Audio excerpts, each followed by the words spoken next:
Perjanjian Syekh Subakir dengan Sabdo Palon. Menurut kisah Jawa kuno, konon Syekh Subakir sebagai penyebar agama Islam melakukan perjanjian dengan Ki Semar yang disebut Perjanjian Sabdo Palon.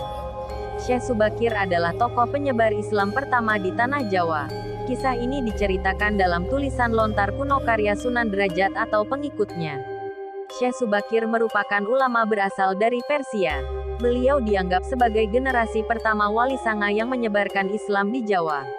Dahulu, proses Islamisasi di Jawa cukup menyulitkan para wali karena kepercayaan orang Jawa yang sangat kuat dengan hal-hal mistis.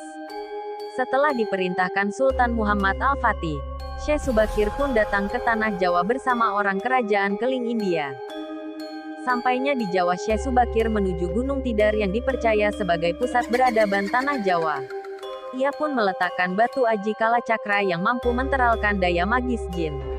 Batu tersebut mengeluarkan hawa panas, sehingga para lelembut menyingkir ke laut selatan Jawa.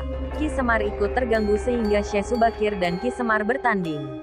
Kemudian mereka melakukan perjanjian Sabdo Palon. Berikut perjanjiannya. 1. Tidak diperbolehkan adanya unsur paksaan terlebih peperangan saat penyebarkan Islam. Penyebaran agama Samawi ini harus dilakukan dengan halus dan menyerahkan ke masyarakat Jawa apakah ia mau masuk Islam atau tidak. 2. Saat membuat bangunan ibadah harus bernuansa Hindu Jawa bergaya cakra, sehingga alternatifnya melakukan akulturasi budaya.